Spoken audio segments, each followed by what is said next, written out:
Hoje nós vamos falar sobre o capítulo 6 do livro de Efésios. Falar sobre a armadura de Deus.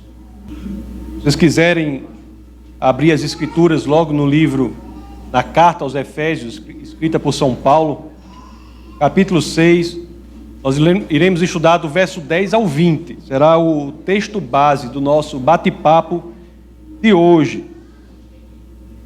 Aqui no capítulo 6, meus queridos, ao falar da armadura de Deus, Paulo já se encaminha para encerrar a carta.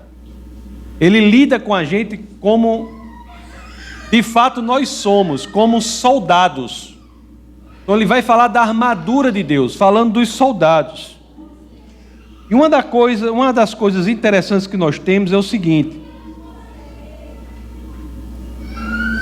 se você acha que ao se tornar cristão, isso representa o fim das batalhas da sua vida, eu sou obrigado a lhe dizer, isso representa o início de uma nova guerra. Na realidade, a conversão ao cristianismo representa o início de uma nova guerra. Sim, nós, meus queridos cristãos, estamos aqui durante esse pequeníssimo tempo aqui na terra. Nós estamos aqui como soldados em um território ocupado. C.S. Lewis, que é um escritor que eu estou sempre falando dele aqui, de quem eu gosto muito, de cuja obra eu gosto muito, ele faz essa comparação no seu livro Cristianismo Simples, e ele diz isso: estamos num território ocupado pelo inimigo de nossas almas. É interessante que nesse livro ele fala assim: olha, se você acha que vai falar do diabo, né, com aquele rabinho, com aquele, o chifre, né? Ele diz assim, e C.S. Lewis, que era intelectual, foi professor de Oxford, professor de Cambridge, um grande nome na literatura medieval. Ele diz assim: se você acha que é falta de moda nos dias de hoje falar sobre o diabo, né, com aquele rabinho e com o chifre, ele diz assim: eu não sei bem como é que ele se apresenta fisicamente, mas o que ele sabe é que se você quiser ter um encontro com ele, certamente você terá. Ele só não sabe se será um encontro muito proveitoso, né? Mas certamente você terá. E nós falaremos da armadura de Deus que nós temos de ter para nos proteger contra as investidas do inimigo de nossas almas. Este é o assunto do livro de Efésios, capítulo 6, do verso 10 ao verso 20. Uma coisa é certa, meus queridos, quer a gente acredite, quer a gente não acredite, o inimigo de nossas almas está pronto a nos impedir, a destruir qualquer avanço que façamos para ampliar o reino de Deus aqui na terra. Aí você pode pensar: eita, e agora? Agora pronto. Aí é que eu não quero ser cristão mesmo, já estou com medo, né? Você já pode pensar assim: eu já estou com medo, eu que não quero esse negócio para mim mesmo não, né? Eu quero é ficar quietinho na minha, que eu não quero uma coisa dessa não, né? A realidade é que, de fato, se você pensar por si próprio ou de si mesmo, é para ter medo mesmo, porque nós somos fraquinhos. Mas quando nós consideramos que estamos no Senhor, aí toda a perspectiva muda.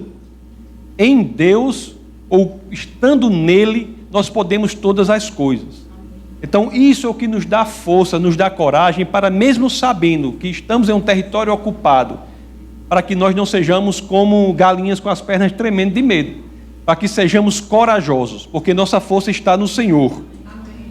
E é interessante, e é importante que na igreja nós tenhamos a sensação que de fato nós somos pequenos, mas pequenos quando estamos fora do Senhor, porque no Senhor nós somos muito grandes. É uma sensação muito interessante que as pessoas têm, não sei se vocês já notaram. Quando a pessoa vai para o zoológico, vocês vão para um zoológico, aí vocês passam perto da jaula, do lugar lá que tem o animal, né? Tem qualquer animal lá, os passarinhos, ninguém presta atenção, passa bem rapidinho. Aí daqui passa outro animal, ninguém presta nem atenção. Todo mundo quer ver a jaula de quem? Do tigre, do leão, do gorila. Por quê? Porque nossa alma, ela tende a esse maravilhamento diante daquilo que é muito mais poderoso do que a gente. Essa sensação de que somos pequenos diante de algo que é extremamente poderoso é algo a que a nossa alma é inclinada. E é isso que nós devemos sentir na igreja, muito mais do que no zoológico. Muito mais do que no zoológico, diante do Senhor, nós temos que sentir esse mesmo maravilhamento de sabermos que somos pequenos, mas estamos diante daquele que é o Criador dos céus e da terra. Não é verdade? Pode ser que aquele que não tenha intimidade com o Senhor vá procurar a sua teologia na frente da jaula dos leões. Mas aquele que tem intimidade com o Senhor vai procurar esse maravilhamento na intimidade com Deus. Nós somos pequenos, mas em Cristo somos grandes. E é importante que tenhamos essa perspectiva, meus queridos. Então nós vamos lá no capítulo 6 de Efésios, e é que lemos sobre esta luta. Então nós vamos ler do verso 10 até o verso 20. Então vamos ver logo aqui no verso 10 o que é que Paulo nos diz. Então Efésios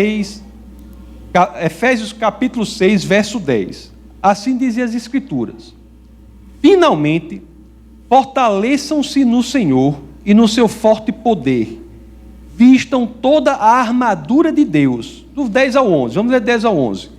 Para poderem ficar firmes contra as ciladas do diabo.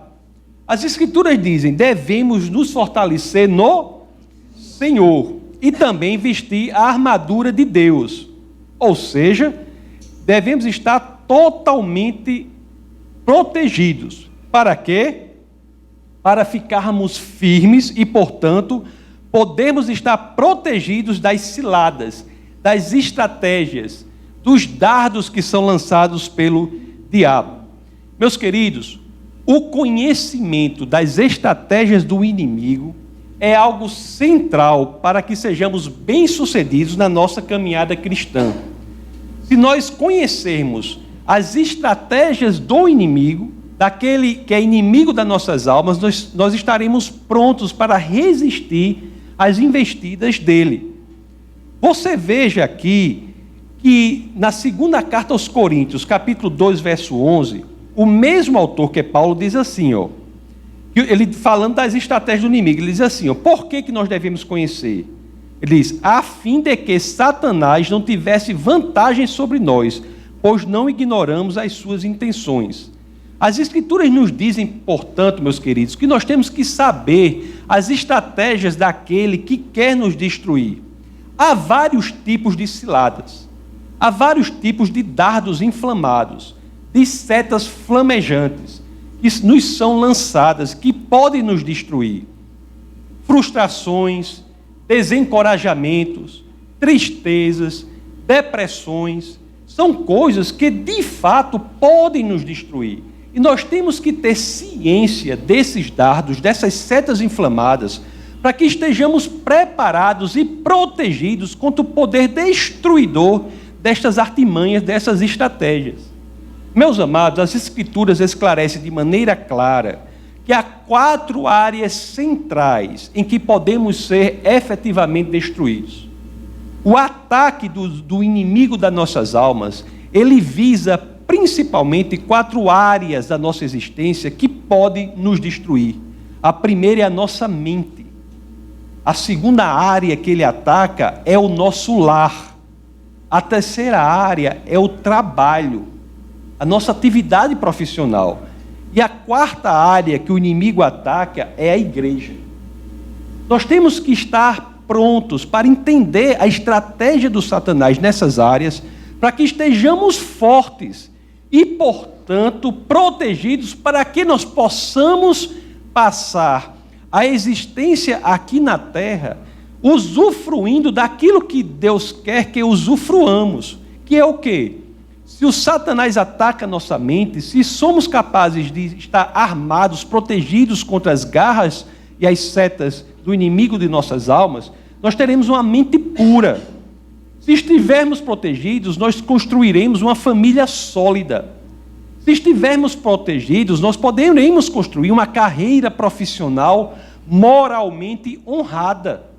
E da mesma forma, no que diz respeito à igreja, se formos inteligentes e sábios para estudar as Escrituras e saber as estratégias do inimigo das nossas almas, nós podemos usufruir da comunhão em uma igreja que é verdadeiramente santa e saudável. São coisas muito importantes para a experiência positiva de nossa vida, da nossa existência aqui na terra. Então nós lemos os versos 10 e 11 do capítulo 6 da carta aos Efésios, escrita por São Paulo. Vamos agora ver o verso 12, que traz uma informação muito importante sobre essa guerra.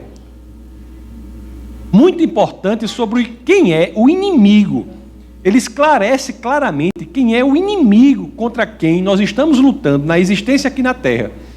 Lembre-se, nós somos soldados em um território ocupado.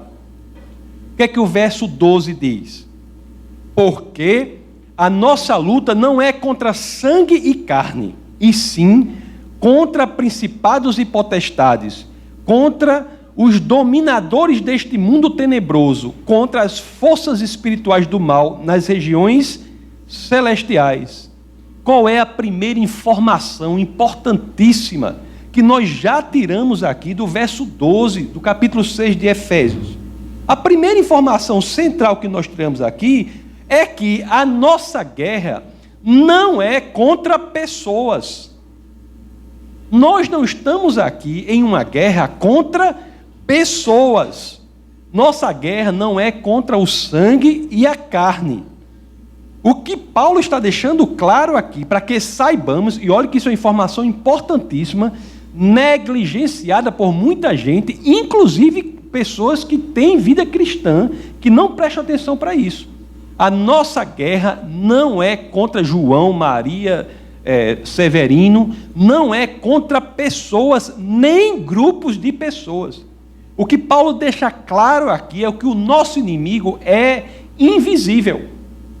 Olhe só como é fácil, meus queridos, cair nessa cilada e colocar pessoas, ou mesmo grupo de pessoas, no foco das nossas batalhas.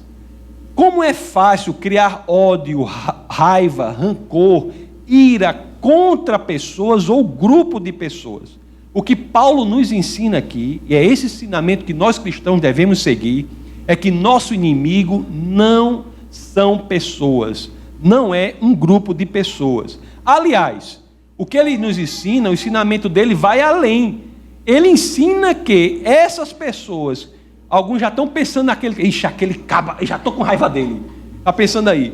Essa pessoa que você está pensando aí, na realidade, de acordo com o ensinamento de Paulo, é vítima do mesmo inimigo seu. Ele é refém do mesmo inimigo seu. As pessoas que nos fazem mal são reféns do mesmo inimigo. E o nosso papel de existência aqui na terra não é destruir pessoas, é resgatá-las do inimigo delas, que é o nosso inimigo. Olhe só que coisa profunda isso é dito, né? Qual é a outra coisa que aprendemos aqui?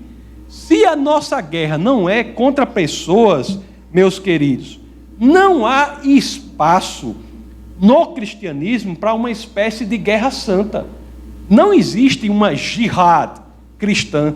Isso é uma contradição em termos. Jamais o cristianismo pode ser pretexto para destruir quem quer que seja. As pessoas são para ser amadas e resgatadas das garras do inimigo de nossas almas. Olhe que coisa bela, não é? O cristianismo nos diz aqui. Da mesma forma, o cristianismo, por exemplo, de acordo com o ensinamento de Paulo, não pode ser expandido pelas armas. Não existe isso. As armas que matam carne e sangue, as armas que matam pessoas, não são servíveis, são inservíveis, não servem para expandir o cristianismo. O cristianismo não é expansível pelas armas. Aliás, se você for ver a história do cristianismo verdadeiro, ele cresce contra as armas, não pelas armas. Porque a nossa luta não é contra pessoas. Você não pode forçar ninguém a ser cristão, nem mesmo o seu filho. No cristianismo, é claro, não existe neto de Deus. Existe neto de Deus? Não. O filho do pastor Orlando aí, ele tem que decidir por ele mesmo, ser filho de Deus. Tem que criar uma relação de paternidade direta com o Senhor. Não é o fato dele ser filho de um filho de Deus que o torna neto de Deus. Porque o que faz com que ele seja filho de Deus é o convencimento dele e o comprometimento dele de seguir Jesus de Nazaré. Eu posso ajudar, eu posso mostrar o caminho, eu posso brigar com ele, posso fazer tudo o que eu quiser, mas eu não posso manipular a consciência dele. O coração dele é algo que ele por si só faz e graças a Deus é um menino de Deus. Ele optou isso. É uma grande alegria que eu tenho. Então, entendendo esta guerra, nós vamos estudar agora a armadura. Nós estamos na guerra. Vocês estão assim, se sentindo assim poderosos na guerra? Estamos na guerra. E não é para ter medo, porque Deus está conosco. Não é? Agora, na batalha de Waterloo, é engraçado que Napoleão disse, não sei se você sabe isso, Napoleão disse assim, né? Deus está com a maioria. Aí ele foi com muito mais armas do que a Inglaterra e perdeu a guerra. Não é que Deus está com o maior número de pessoas, não. É que se você está com Deus, você está com a maioria, mesmo que seja um número bem pequeno de pessoas. Não é legal? Napoleão errou nessa parte aí, viu? Errou nessa parte aí. Então vamos ver o que está lá no verso 13, do capítulo 6, da carta aos Efésios de São Paulo. Vamos estudar agora a armadura, viu? A armadura, a gente tem que estar protegido. Porque o inimigo das nossas almas, ele é muito velho. E, portanto, experiente. Então, ele sabe como atacar uma pessoa, os pontos fracos, né? Vamos lá, verso 13. Por isso, vistam toda a armadura de Deus, para que possam resistir no dia mau e permanecer inabaláveis depois de terem feito tudo. Qual é o primeiro ponto importante que nós vemos aqui nesse verso 13? Ele está dizendo assim, né? Vistam toda a armadura de Deus. Não é assim, vista apenas uma parte dela? Homem, bote só uma parte dela aí, já dá para você ir para a guerra aí. É isso que está dizendo? Não. Vistam toda a armadura de Deus. Olha, a gente sabe que o soldado romano, ele tinha que estar todo protegido, não é isso? Se houvesse qualquer parte do seu corpo, do soldado romano lá, que não tivesse protegido, aquela partezinha sem proteção, era a parte vulnerável dele. Era por aquela partezinha mesmo que ele podia ser morto, e a proteção de todas as outras partes não servia de nada. Estão entendendo o que eu estou dizendo? Se você não vestir toda a armadura de Deus, se tiver alguma parte dessa armadura que você não queira vestir, você tenha ciência de que o seu inimigo é muito hábil, porque ele é velho. Então ele vai saber atacar naquele ponto da sua vulnerabilidade, e toda a grande proteção que você tem em outras áreas não vai servir de nada, porque você vai morrer do mesmo jeito. No caso, aqui, a morte muito pior, que é a morte espiritual, né?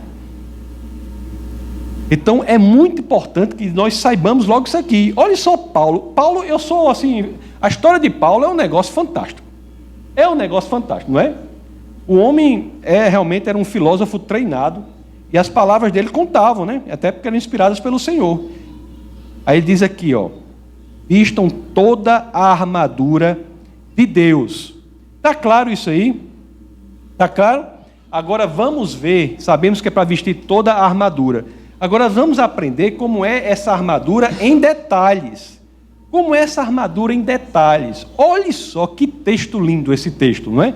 Vamos ler o verso 14. Vocês estão me acompanhando aí na guerra? Estão se sentindo na guerra? Coisa boa do cristianismo de hoje é que a gente pode ir para a guerra sentado na cadeira, assim, no ar-condicionado. Tá certo que sem luz, né? Mas pelo menos... Vamos ver o verso 14. Assim, mantenham-se firmes cingindo-se com o cinto da verdade, vestindo a couraça da justiça.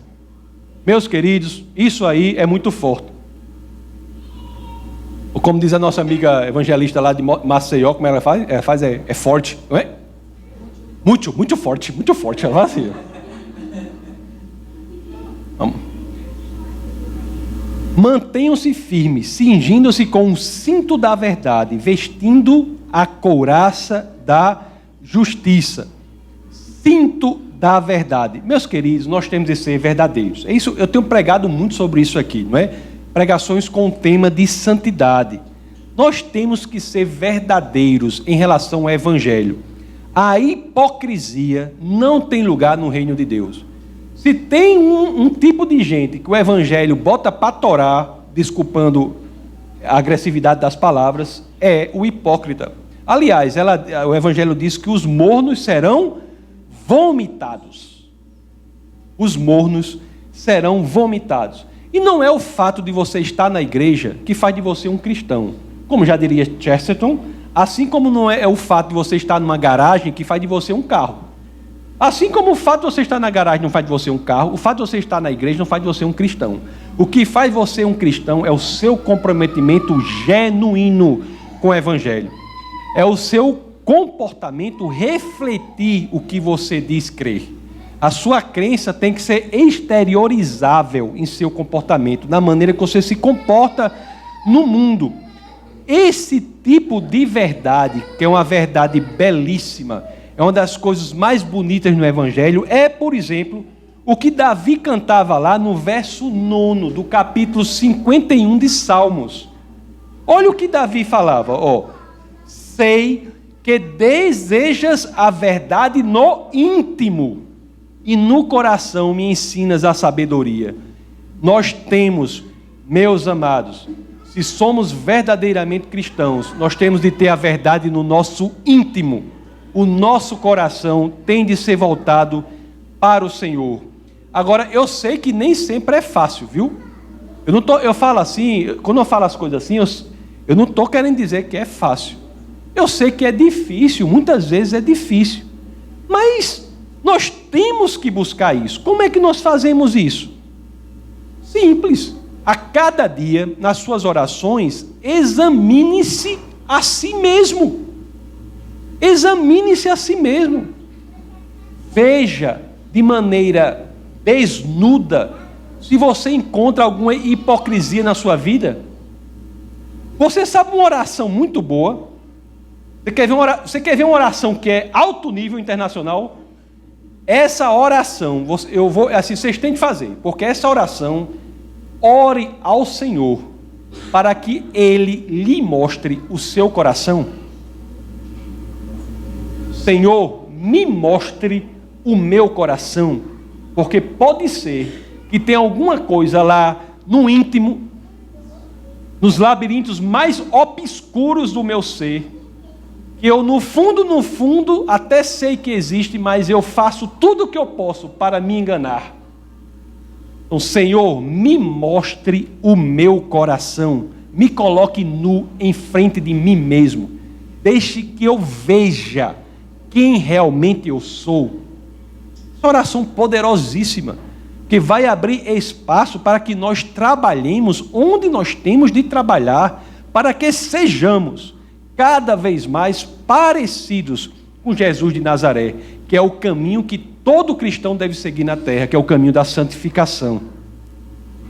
Cultive amigos, procure e cultive amigos que possam lhe falar a verdade, amigos com quem você possa crescer no Evangelho. Você tem que ter contato com todo mundo, mas é problema se seu círculo principal de amizade forem pessoas que vão lhe afastar do Evangelho. Existem estratégias que nós podemos seguir para que possamos de fato dizer: usamos o cinto da verdade. Avalie o seu pensamento, o seu lar, a sua posição no seu trabalho, a sua posição aqui na igreja. Você tem se dedicado o quanto você poderia para levar adiante o reino de Deus? Você tem feito isso? Meus queridos, sem esse cinto da verdade, o soldado fica com a túnica solta. É um desastre. Antes mesmo de encontrar o primeiro inimigo, ele tropeça na túnica e morre com a própria espada. É um fracasso o crente que não usa o cinto da verdade. Ele não vai a lugar nenhum. O inimigo das nossas almas fica só olhando a queda dele sozinho. Não precisa nem fazer muito esforço. O cinto da verdade é o que garante que a túnica esteja presa. Se a túnica está folgada sem o cinto da verdade, esse soldado, o inimigo das nossas almas, fica olhando. Lá vem o soldado trapalhão. Dá 2 passos, tropeça na própria túnica e morre com a própria espada, como aquela prática suicida japonesa. Morre com a própria espada, mas não intencionalmente, por ser atrapalhado mesmo. Então temos que usar o cinto da verdade. E o mesmo verso diz assim, né? Assim mantenham-se firmes, cingindo-se com o cinto da verdade e vestindo a couraça da justiça. Olha aí outro elemento dessa armadura do Senhor, a couraça da justiça. Não é o que nós lemos lá em capítulo 6 de Efésios, verso 14? A justiça, do ponto de vista prático, ser uma pessoa justa e lutar pelo que é justo, segundo as Escrituras, é como uma couraça para nós. Já pensou? Um erro teológico comum é achar que a justiça de que fala aqui é aquela justificação que é alcançada por Cristo para nós. Essa justiça aqui é a justiça do dia a dia. Por exemplo, se levamos vantagem em cima dos outros, se não pagamos o que devemos, se trapaceamos ou colocamos pessoas em situação de perigo, nós não estaremos vestindo a couraça da justiça. Nós estaremos deixando aberto um ponto central de vulnerabilidade para que o inimigo das nossas almas nos ataque e nos destrua. Não é interessante isso? Nada, meus amados, do que nós dizemos, falamos, tem qualquer valor ou é levado a sério se a pessoa não identifica que você usa o cinto da verdade e a couraça da justiça. Não é incrível? Vamos ler o verso 15. O que mais forma a armadura de Deus? Pense numa armadura invocada. É melhor do que o gibão. Sabe o que é gibão, Júlio? Mas esse homem não é lá de nós, não? Já foi picado por mutuca? Nunca foi picado por mutuca? Sim. Já correu em parede de açude sangrando? Mas, rapaz, vamos marcar um dia para a gente fazer essas coisas. Já viu o caipora dando surra em cachorro? Não? Olha, missionário americano viu o caipora dando surra em cachorro? Nem você viu? Vamos ler o verso 15. Saber o que mais precisa aqui. E tendo os pés calçados com a prontidão do evangelho da paz. Ora, essa couraça da justiça está dizendo assim, né? O soldado não pode estar descalço. Mas também não pode estar de pantufa. É pantufa aquele negócio, é? Né? Não pode estar descalço, nem pode estar de pantufa, né? Ele deve estar calçado com a prontidão do evangelho da paz. Calçado para ir. Não há soldado parado. A pessoa, um soldado parado, desmoralizou o exército todo, desmoralizou não? Hein? O soldado deve estar pronto, meus amados, para adentrar no território inimigo, para falar do evangelho da paz. Eu vou pedir licença para vocês aqui. Eu posso fazer uma pergunta bem indiscreta, não fique com raiva de mim, até porque você não precisa nem responder não, responde para você mesmo. Lá no íntimo do seu ser, se você se examinar bem, lá dentro do seu ser, você já sentiu alguma vez a ideia de que o seu conforto pessoal é mais importante do que o chamado de Deus em sua vida? Se você sentiu isso, é porque há uma probabilidade alta de que você esteja com seus pés descalços. Se você já sentiu, repito, que o seu conforto pessoal encontra um lugar de prioridade acima do chamado de Deus em sua vida, é porque a probabilidade é que na sua armadura de Deus está pelo menos faltando os calçados. Se não está descalço, você está de pantufa, se balançando, sem querer sair do lugar. Não é verdade? Temos que sair de onde estamos. Temos de sair da zona de conforto. Temos de ir adiante. Temos de nos envolver no plano de Deus. Eu já estou com a boca mole de falar aqui. Se você procura uma religião que lhe dê conforto, a última que eu indico é o cristianismo. Cristianismo é lugar de desconforto. É lugar em que você é chamado a ser uma pessoa que você não é a cada dia. Você é chamado a progredir, a mudar, a melhorar, a evoluir, a sair do lugar. E por isso, você tem de estar calçado, meus amados. Envolva-se no chamado de Deus na sua vida. Envolva-se. A experiência aqui na terra é muito rápida, viu? É muito célere. Eu tenho até conversado com o Camilo, com os amigos. Contei com a Ari e Ana ontem, a gente estava conversando sobre isso. E a pastora estava dizendo assim: rapaz, eu estou vindo aqui para a terra do jeito que quem vai passar o final de semana em algum lugar. Está tão rápido o negócio. Eu estou aqui na terra, como diz assim: ei, rapaz, eu fui ali. Eu fui passar o final de semana. Pronto, Jéssica não foi para Bodó, né? Jéssica foi passar o final de semana. Estou desse jeito. Eu vou ali para a terra passar o final de semana, volto já. Estou desse jeito, porque é rápido demais. Isso aqui é rápido demais. Não dá tempo nem de você se mexer direito. É tanta coisa acontecendo, tanta coisa rápida. A nossa passagem aqui é célere, é efêmera, transitória. O homem prudente sabe o que fazer dela e faz o melhor dela. E não há outro caminho senão se envolver na obra do Senhor. Envolva-se. Vamos para o versos 16 agora. Agora é um negócio forte. Nós vimos o que já? Que tem que usar o quê? Tem que vestir a armadura toda para não ficar vulnerável. O cinto da verdade, a couraça da justiça e o calçado da prontidão de elevar o evangelho da paz. Vamos ver o que diz o 16 aqui? Além disso, usem o escudo da fé, com o qual vocês poderão apagar todas as setas inflamadas do maligno. Meus amados, isso é muito bonito, viu? E muito confortante. Esse escudo da fé. Escudo da fé não é aquele escudinho sem futuro do Capitão América, não, viu? Viu? Esse escudo da fé é um escudão. Aquele escudo do soldado romano, viu? Quando somos tentados, quando estamos passando por situações adversas, quando estamos desencorajados, temos que usar o escudo da fé.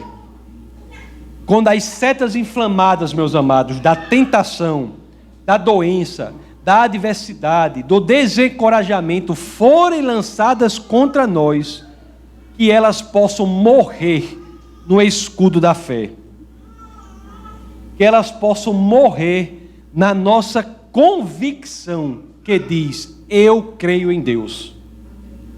A promessa das Escrituras é essa. Quando cremos genuinamente no Senhor, essas setas que nos são lançadas morrem nesse escudo que diz, gritando do coração: eu creio em Deus. A técnica romana, vocês já viram aqueles filmes romanos que tem várias flechas flamejantes que são lançadas contra o exército, e eles colocam aqueles escudos? Vocês já viram aquelas técnicas que eles usam de colocar um escudo ao lado do outro? Já viram aquilo ali? Aliás, é uma técnica que as polícias e pelotões de choque utilizam até hoje, né? De confronto, elas utilizam até hoje. Colocam aqueles grandes escudos, um ao lado do outro, né?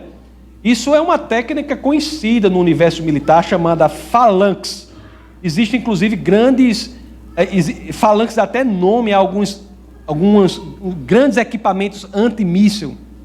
Mas o que eu quero dizer é assim, no mundo espiritual, também nós devemos ser capazes de colocar os nossos escudos da fé um ao lado do outro.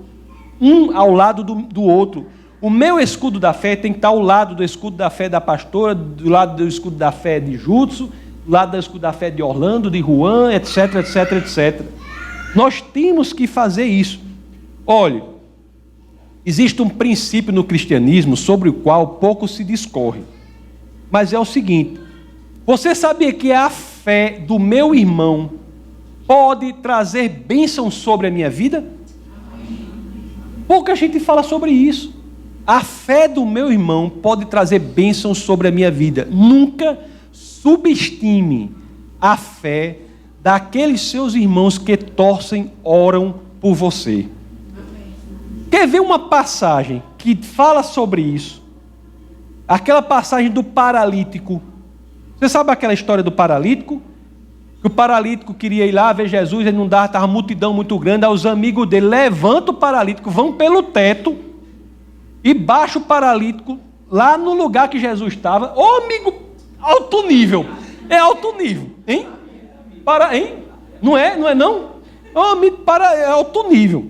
Lá no Evangelho de São Lucas, capítulo 5, verso 20, existe uma passagem. Eu vou pedir para você, bota o dedo aí em Efésios, abra lá em Lucas 5. Eu quero que vocês leiam isso. Vocês sabem prestar atenção para isso aí. Lucas 5:20. É uma frasezinha simples, mas você vai ver esse princípio maravilhoso aí. Vamos lá. Lucas 5:20. Vendo a fé que eles, os amigos todos, vendo a fé que eles tinham, Jesus disse: homem, os seus pecados estão perdoados. Jesus viu a fé que todos tinham e com base nessa fé disse: paralítico, seus pecados estão perdoados. Os amigos lá do paralítico, a fé dos amigos foram capazes de abençoar o amigo. Em outras palavras, meus amados, por que eu digo que temos que colocar os escudos um ao lado do outro? Porque Deus não quer que estejamos sós. Isso é uma estratégia também do inimigo das nossas almas. Domingo passado eu preguei aqui sobre o movimento crescente. Talvez é o movimento, se é que é cristão, mas o movimento que mais cresce é o dos desigrejados. Deus não quer que estejamos sós. Para isso é que existe a igreja. Para que possamos unir a nossa fé com a fé do nosso irmão e possamos crescer juntos. Nós estamos aqui, meus amados, na igreja, para quê? Para que vocês possam compartilhar as suas lutas conosco. Vocês possam compartilhar as suas lutas com os irmãos da igreja. Com pessoas que vocês confiam. Vocês não devem se isolar. Isso não é o que Deus quer. Tenham grupos de amigos que possam levantar vocês, que possam orar por vocês, que possam estar juntos com vocês. Seu chamado não é caminhar sozinho. Isso é muito importante, tá bom?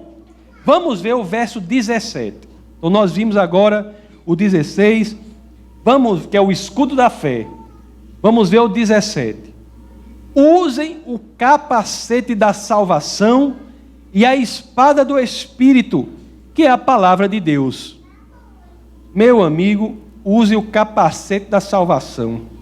Olhe, você sabia que infinitamente mais importante do que como você inicia a sua caminhada cristã é como você termina a sua caminhada cristã?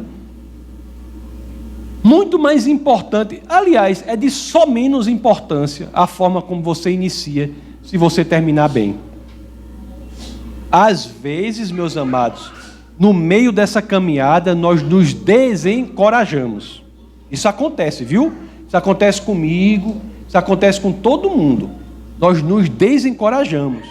Às vezes, meus amados, nós nos decepcionamos. Às vezes, as orações que nós fazemos, meus amados, muitas vezes, as orações que nós fazemos não são respondidas no tempo em que gostaríamos que ela fosse respondida. Isso acontece, isso é normal na vida cristã. Está entendendo? Às vezes até chegamos ao ponto de considerar jogar tudo para cima. Isso é normal. O próprio autor da carta que estamos estudando agora, ou sobre cujo trecho estamos nos debruçando agora, ele escreveu outra carta, a segunda carta aos Coríntios, que lá no capítulo 1, verso 8, um trecho que eu já li aqui em outras oportunidades, diz assim, o que é que o apóstolo Paulo diz? Olhe só, na segunda carta aos Coríntios, capítulo 1, verso 8. Irmãos, não queremos que vocês desconheçam as tribulações que sofremos na província da Ásia, as quais foram muito além da nossa capacidade de suportar, ao ponto de perdermos a esperança da própria vida.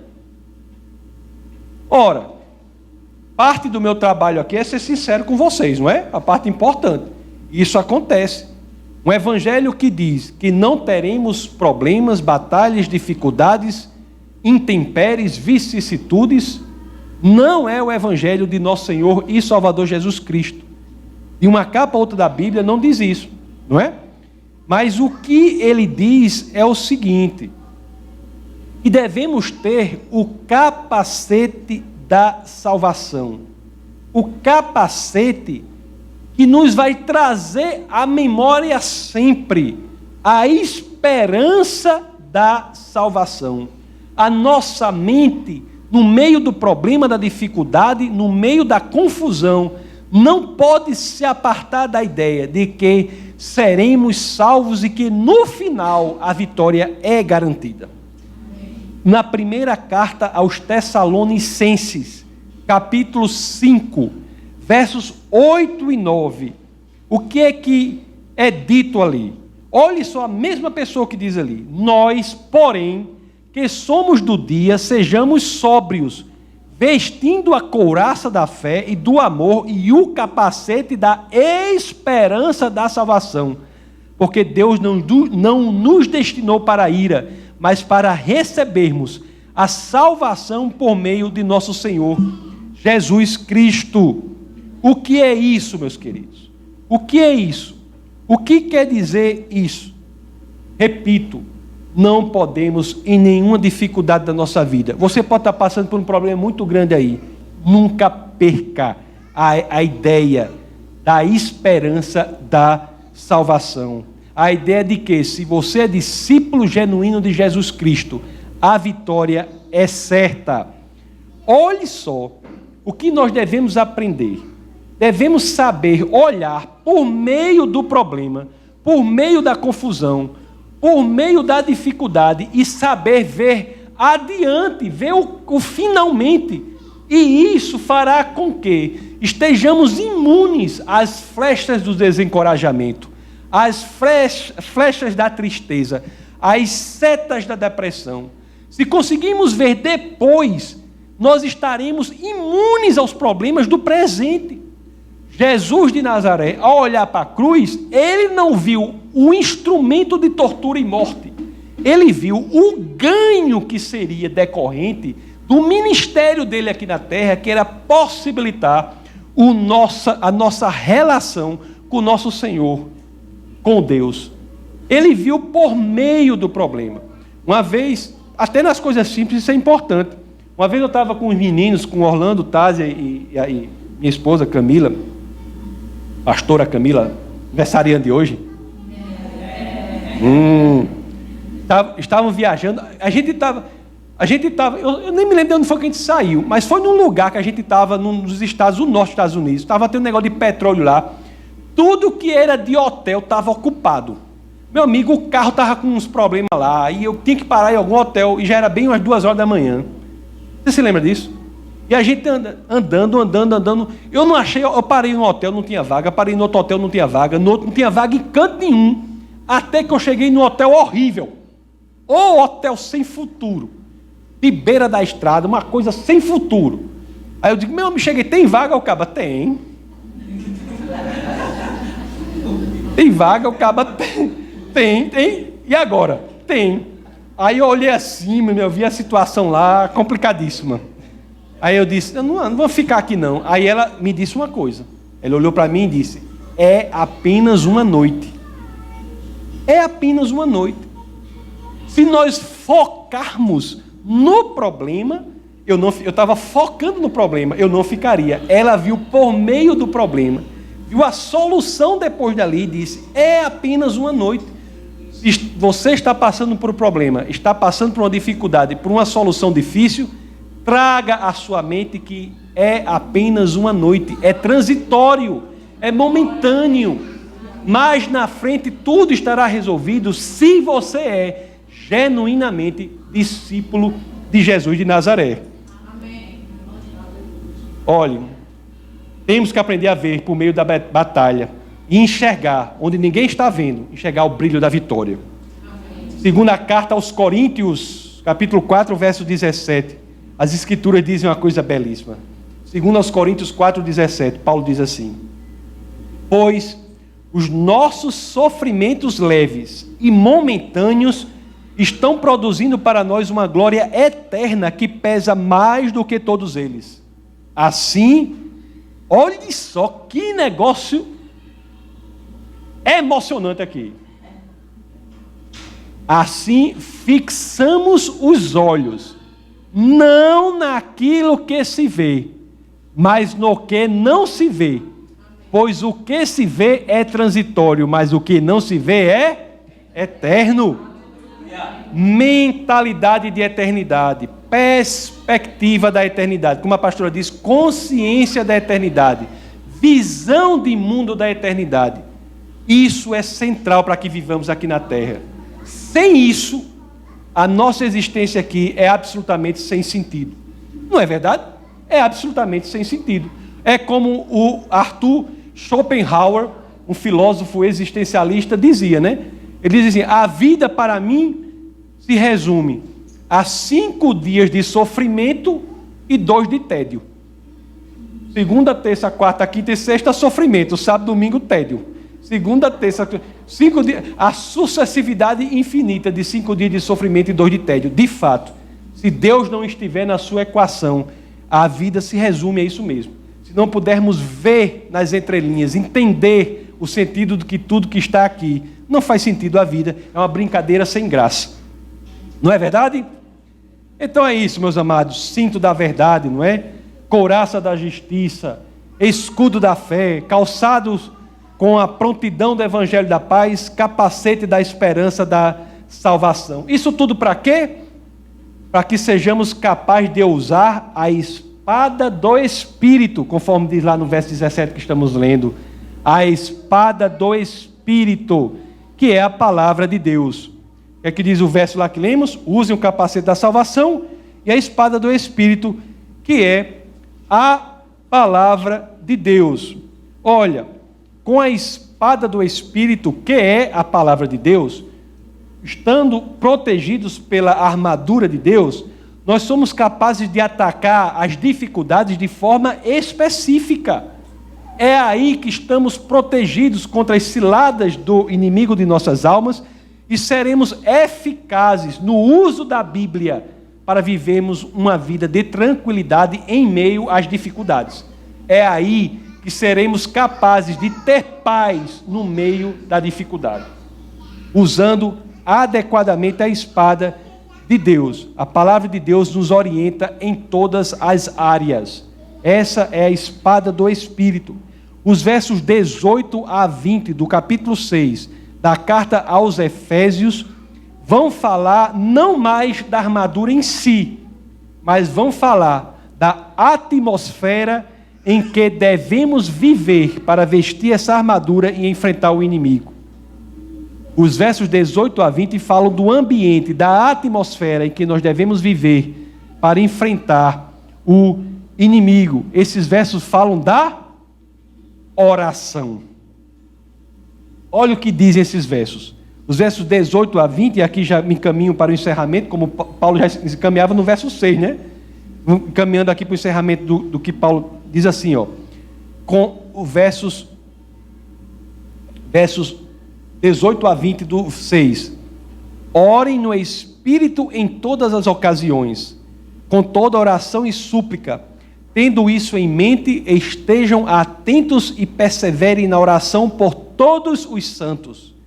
Orem também por mim, para que quando eu falar, seja-me dada a mensagem, a fim de que, destemidamente, torne conhecido o mistério do Evangelho, pelo qual sou embaixador preso em correntes. Orem para que, permanecendo nele, eu fale com coragem, como me cumpre fazer. Esse trecho é belíssimo, né? A forma que ele fala aqui, embaixador preso em correntes, isso é um título de um livro. Isso, cadê a imunidade diplomática? Cadê a imunidade diplomática desse embaixador que está preso em correntes? Num território inimigo, embaixador dos céus, embaixador de Deus, embaixador do reino de Deus, aqui na terra, enfrentando um reino desonesto que não respeita nem a cordialidade dos acordos diplomáticos, não é? Acordos diplomáticos espirituais, e prendem, né? Tentam prender a todo custo esse embaixador. Uma oração, meus queridos, que é uma oração contínua, não é uma oração esporádica, é uma vida de oração, é um hábito. A oração não é feita de qualquer maneira. O pastor já deu vários cursos aqui sobre oração, pregou sobre oração muitas vezes. O culto da quarta-feira é muito voltado à prática de oração. Mas a oração eficaz requer perspicácia, requer engajamento espiritual, requer concentração, requer atenção. Temos que viver uma vida de hábito de oração, o tempo todo honrando ao Senhor, colocando o Senhor em primeiro lugar, nas mínimas coisas, sabendo que devemos viver de forma que agrade a Deus. Isso é muito importante. E mais uma coisa, né? Ela diz, devemos orar, não devemos ser aquele tipo de pessoa que só ora por si mesmo, né? Egocêntricos, né? Espirituais, que oram por si mesmos, né? Si mesmos. O que é que as Escrituras aqui, qual é o conselho de Paulo diz aqui? Devemos orar por todos os santos, orar por todos os salvos, por todas as pessoas que fizeram Jesus Cristo Senhor de suas vidas. Meus amados, essa Escritura é muito importante para a nossa vida, viu? Nós ganharemos a guerra, não tenham dúvida, nós ganharemos a guerra. Esta guerra já é garantida, nós ganharemos, mas o problema é que, para que você esteja entre os soldados deste exército vencedor, é preciso, meus amados, que sejamos discípulos de Cristo. E isto envolve não apenas falar da boca para fora, mas verdadeiramente entender que Ele é Senhor da nossa vida e, portanto, devemos seguir os passos dEle. Vamos orar. Essa foi uma produção do Ministério Internacional Defesa da Fé, um ministério comprometido em amar as pessoas, abraçar a verdade e glorificar a Deus. Para saber mais sobre o que fazemos, acesse defesadafé.org.